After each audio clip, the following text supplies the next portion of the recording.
Hi, and welcome. You're listening to the X22 Report. My name is Dave, and this is episode 1485B, and today's date is January 30th, 2018, and the title of the episode is The Countdown Has Begun. The Deep State Has No Option. Let's get into the economic collapse, political, and geopolitical news. Well, as we can see, the Deep State, they really have no options left. If we look at everything that has been happening right now, we can see that it's all coming down around the deep state. And really, there's no way out for them at this point. They tried everything. They're using the corporate media like crazy. They're pushing their propaganda. We see the noose around the now former FBI Deputy Director Andrew McCabe appears to be getting tighter. And we see that, once again, the whole thing, because of what has been happening here with all these investigations, with the text messages, it's all starting to fall apart. Now, Andrew McCabe's pension is worth about $1.8 million, and he is set to receive this $1.8 million, and this is just unbelievable that he's still going to get his pension after what has happened here. And all these individuals, I think we need to take a closer look at what has been going on, and maybe these individuals should not be getting a pension if, once again, they are tried, they're convicted, and things, really go south for them. We know that Trump has received the FISA memo right now. It is on his desk, and the White House is saying that they have about 5 days to look at it, to declassify the material, so the public can take a look at it. And once again, people are hoping that he's going to read this in the State of the Union. Maybe he will, maybe he won't. But once again, it really doesn't matter because he's going to be pushing this out there. And from all indications, it seems that he has no problem with releasing this. Now, we also see that the FBI text messages, they talk about destroying evidence, scramble to find the hard drives for, most likely, Hillary Clinton. And right now, the Department of Justice is withholding over 85% of the text messages between Peter Strzok and Lisa Page, having submitting just 7,000 of the 50,000 recovered by the department. This does not include emails on personal devices. Now, we understand right now that the corporate media, they are the mouthpiece of the deep state, the cabal. And they use the corporate media. And again, the corporate media doesn't do any type of investigative reporting. They just listen to what they are being told. Now, it is no secret that over the last 4 decades, mainstream media has been consolidated from dozens of competing companies to only 6. Hundreds of channels, websites, news outlets, newspapers, and magazines, making up 90% of all media, is controlled by very few people, giving the Americans, the people of America, the illusion of choice.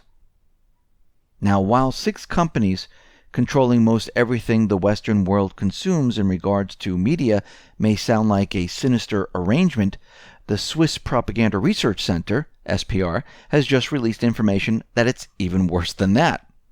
The research group was able to tie all these media companies to a single organization. And guess what this organization is? The Council on Foreign Relations, CFR. For those who may be unaware, the CFR is a primary member of the circle of Washington think tanks promoting endless war. As former Army Major Todd Pierce describes, this group acts as primary provocateurs using psychological suggestiveness to create a false narrative of danger from some foreign entity, with the objective being to create paranoia within the U.S. population that it is under imminent threat of attack or takeover. When looking at the SPR and the chart that they laid out, what they see is that there's a single organization which is so vast that it is no mystery as to how these elite psychopaths guide Americans into accepting endless war at the expense of their mothers, their fathers, their sons, and daughters. top journalists and executives from all major media companies are integrated into the CFR. And when we look at the chart, we can see this. The CFR has even more control in the mainstream media than even the Bilderberg Group and the Trilateral Commission. And we can see that all these things all feed in to one group here. Now, as SPR points out, Richard Harwood, former managing editor of the Washington Post, wrote about the Council on Foreign Relations, recognizing that its members most likely correspond to what one might call the ruling establishment of the United States.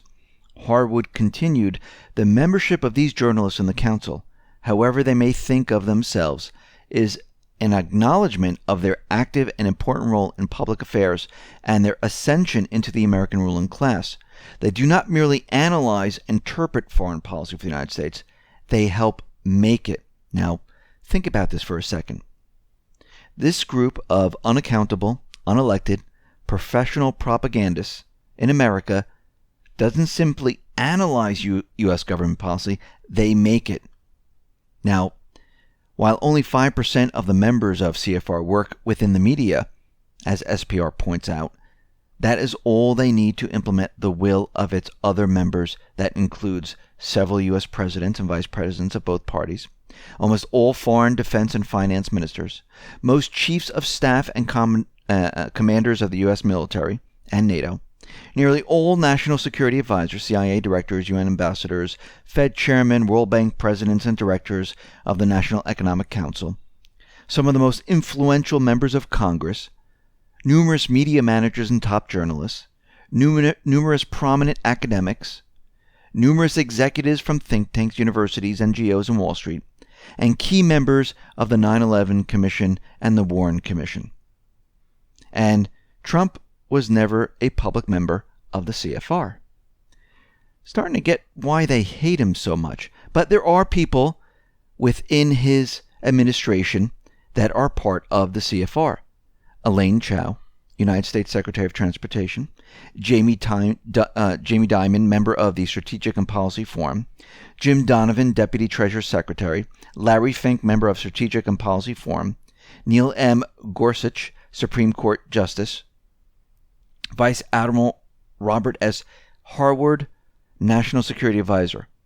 So there are individuals within his administration, but he is not part of the CFR. This is very interesting. But we can see who is controlling everything, where the deep state, where all of this leads. And we can see right now, they don't like what he's doing and others in the Trump administration that are doing. People who want to restore America. Yes, this is hard to believe. Yes, people always question this, but we can see from the actions, forget about what is being said, the actions show you what's going on. Now, everything's not going to happen all at once, which everyone wants everything to happen all at once. Well, why doesn't he just do this? Why doesn't this just happen? Why doesn't that? Because there's still individuals that are fighting against this. And you can't do everything at once. If you ever worked in a corporation and your manager or a senior manager and you're just coming into a position and there's all these people that don't want to work with you who try to stop you from doing things, you understand what is going on here. Now, the Trump administration, they've declined to impose new sanctions on Russia. Now, before, they were placing sanctions on Russia, going along with everything. What happens is, at a certain point, when you have certain control over certain things, you can finally say, you know what, we're not doing this anymore. We're not funding the Kurds. We're not funding the moderate rebels anymore. We're not placing sanctions on Russia. You can start to do this very, very slowly because you broke down those areas. You've taken control over those areas, and now you can do it. And we can see that this is continually happening here. Now, we need to understand that the deep state, the cabal, they have very few options left. Actually, when I look at this, it looks like they have no options left. They're using propaganda left and right. Out of the corporate media right now, they're trying to make the case that North Korea, the regime of North Korea, is closing the gap in developing critical technologies needed to create a field long-range ballistic missile capable of reaching the U.S. Now, if you notice, they keep saying this, that they're going to be able to develop this, they're going to reach the United States, and they're going to be able to hit the United States. And this is coming out of the Washington Times. This is an article that came out today. And they want you to believe and think, remember who's controlling all of this, what is happening here. North Korea can fire a missile and hit the United States. We also have the DHS chief out there saying that it's only a matter of time before the Islamic State launches a chemical attack, not in Syria, not in the UK, but here in the United States. Because they're getting ready to do something. Now, think about what is happening here. And think about all the things that we are seeing, what Q has said. We have the Super Bowl coming up.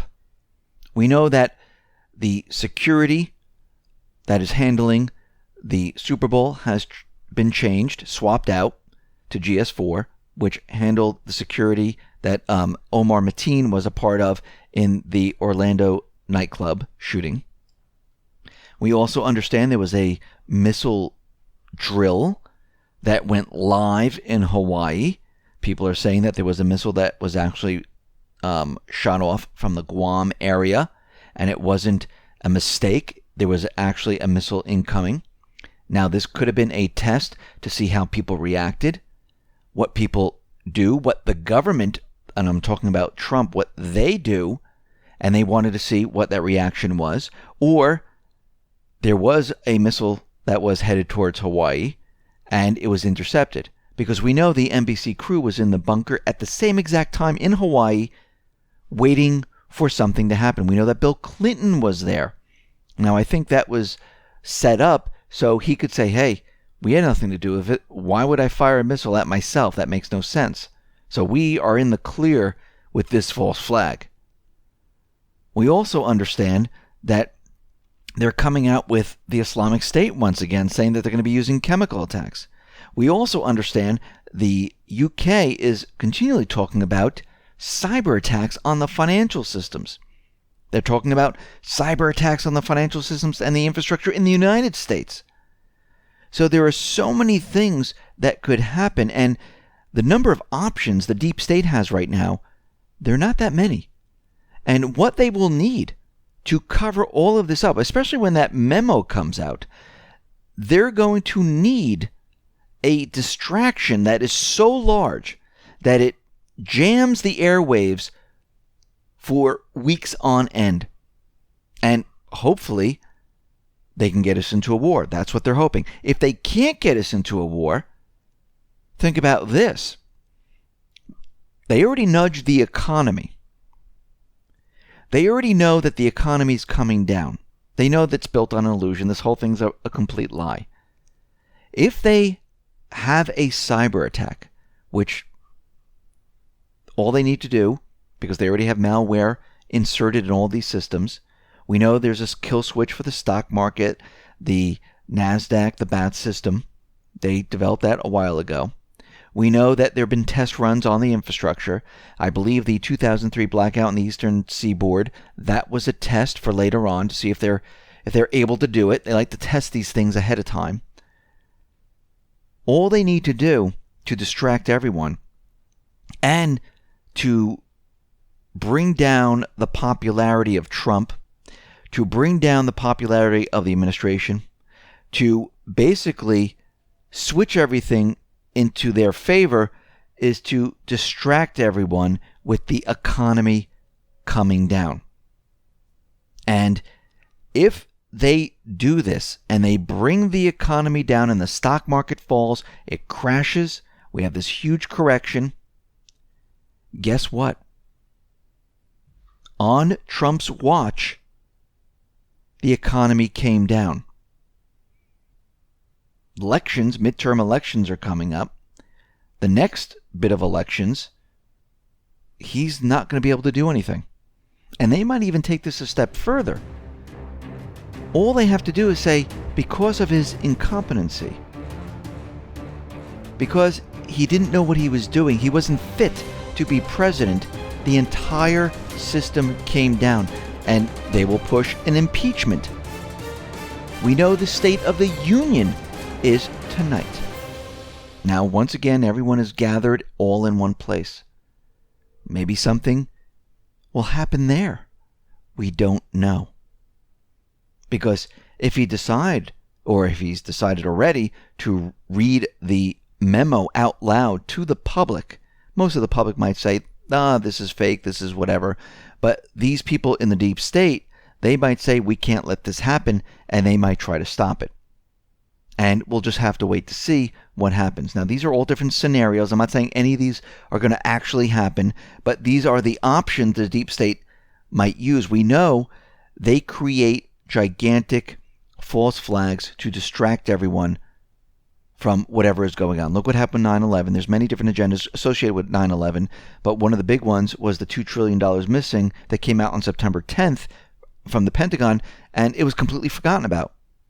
And all the paperwork was destroyed in the Pentagon because guess what? That part of the building was completely wiped out. So we see right now they are willing to do anything they possibly can to keep their control, to keep their power. Listen, everyone, thanks a lot for listening. Be well, be safe, and especially be prepared. Thanks a lot.